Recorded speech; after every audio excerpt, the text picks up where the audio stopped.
বরফের দেশে মানুষের জীবনযাপন কেমন হয় সেই বিষয়টা আজকে শেয়ার করব আপনাদের সাথে।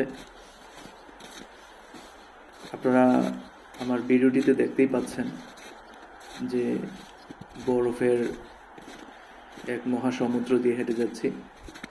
সো পুরো ফিনল্যান্ড আসলে এরকমই।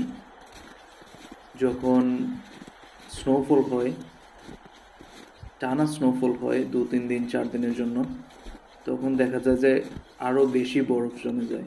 তাও আজ টেম্পারেচার একটু কম রয়েছে, যার কারণে বরফগুলো একটু গলা শুরু করেছে, কিন্তু আবার হচ্ছে আগামীকাল থেকে স্নোফল হবে।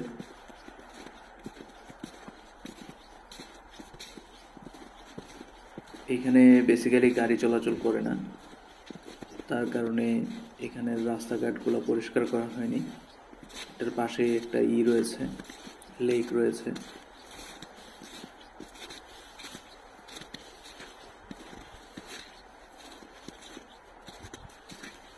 তো বরফের দেশে আপনারা যখন ভিজিট করবেন বা বরফের দেশে আপনারা যখন প্ল্যান করছেন দীর্ঘমেয়াদী থাকার জন্য, আপনারা অবশ্যই আপনাদের সেফটি বা আপনারা কীভাবে সেফ জোনে থাকবেন সেই বিষয়গুলো অবশ্যই জেনে শুনে আসবেন, জানবেন, বুঝবেন। কারণ এখানে ফ্রোজেন বাইটও হয়, যেটার ফলে মানুষের হাত পা এটা সেটা কেটে ফেলে দিতে হয়। সো আপনি যখন বাইরে বের হবেন এরকম একটা দেশে, অবশ্যই আপনার হ্যান্ড গ্লোভস লাগবে।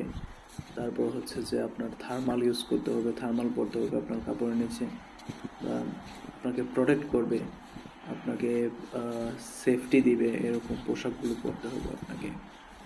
যাই হোক, আজকে এখানে টেম্পারেচার একটু ভালো থাকলেও আপনারা দেখতে পাচ্ছেন যে এখানে কুয়াশাচ্ছন্ন হয়েছে আকাশ থেকে জমিন পর্যন্ত। সো এই কুয়াশার মধ্যেও বের হলাম।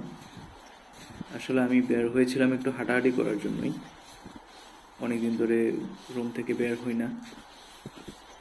তো যেটার কারণে ব্যাক পেনের সৃষ্টি হয়ে গেছে। সো একটু চেষ্টা করেছি যেন আমি একটু হাঁটাহাঁটি করতে পারি বাইরে।